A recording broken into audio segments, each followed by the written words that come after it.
यदि आपको गौपालन सीखना है तो कहीं और क्यों जाना। हमारी वैदिक गौपालन विद्या ऐप को डाउनलोड करें और गौपालन सीखें।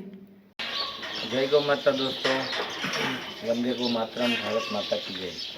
आज जो शरद पूर्णिमा है और आज विशेष प्रकार का गाय का महत्व है, जो जिस विषय पे मैं आपको थोड़ा सा बताने का प्रयास कर रहा हूँ।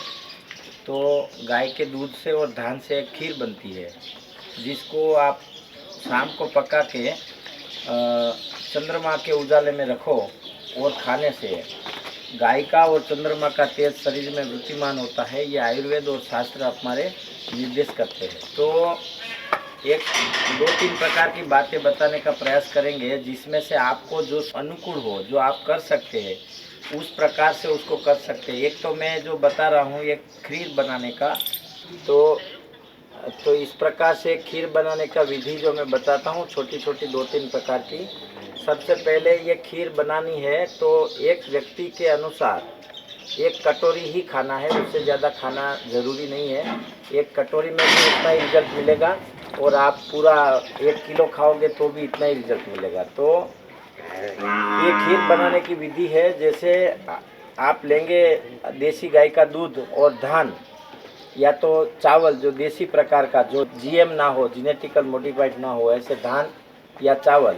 तो इस प्रकार से ऐसे उसमें जो लेना है, इलायची, बड़ी इलायची, छोटी इलायची, तेज पत्ता, तज, अर्जुन की छाल, सौंफ, सूंठ, तीखा मतलब काली मिर्च, शंखपुष्पी, ब्राह्मी, पुनर्नवा, बनफशा, गुलाब के फूल, लाल चंदन, सफ़ेद चंदन, मुलेठी, अज्ञा छाल, अज्ञा घास, कमल का फूल, कुंजन, नागरमोथा,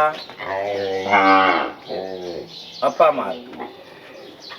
तो इन सभी चीज़ों को आप कूट के क्वाथ कर सकते हैं। और क्वाथ का तरीका होता है कि जितना ये सारी चीज़ें होती है उससे 16 गुना पानी, और उसको उबालना है। उसकी एक चौथाई बच जाए, फिर उसको छान के आप जो खीर पकाने वाले हो उसी खीर में डाल देना है। फिर उसको अच्छे से पका के रात भर पूर्णिमा के चंद्र के सामने सफ़ेद कपड़े से ढकना है। वो ढकी हुई खीर जो है सुबह 1-1 कटोरी खाना है। पर याद रहे, शाम को कल मतलब दोपहर के बाद कोई भी अन्न नहीं खाना है। वही व्यक्ति को ये विशेष प्रकार का फायदा पहुंचाता है। तो इस प्रकार से ये एक प्रकार हुआ खीर का। और ये निरोगी व्यक्ति भी ले सकता है, रोगी व्यक्ति भी ले सकता है। प्राणवायु प्रदान करना है, और चंद्रमा जैसी शीतलता प्रदान करने वाला है। धैर्य, शांति और मेघ्यावर्धक है, मतलब याददाश्त को भी बढ़ाता है, दिमाग को स्थिर करता है, मन की शांति प्राप्त करता है, ध्यान, मेडिटेशन, ध्यान में एकाग्रता लाता है, और मन की स्थिति को मजबूत बनाता है, शरीर को शीतल बनाता है। इस प्रकार से इसके लाभ है। अब किसी को अस्थमा है या फेफड़े की बीमारी है, इस प्रकार से यदि उसको करना है तो पीपल की छाल, अपामार्ग, सौंठ, काली मिर्च, इनका क्वाथ बना के सिर्फ लेना है, सिर्फ अस्थमा वाले लोगों के लिए।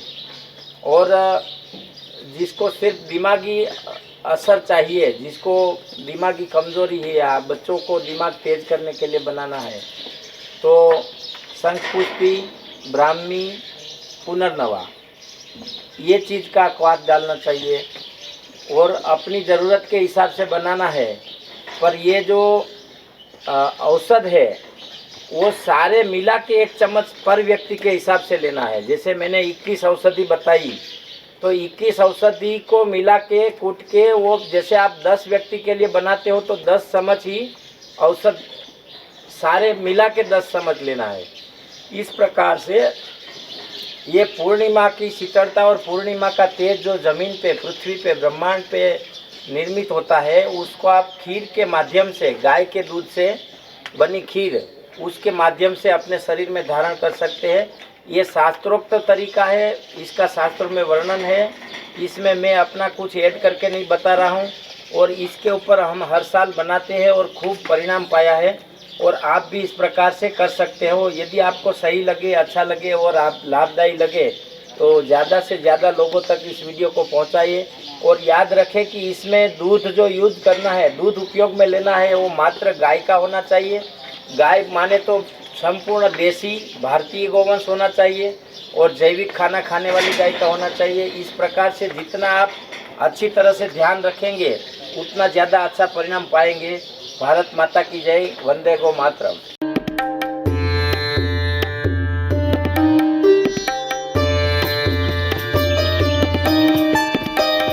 क्या है?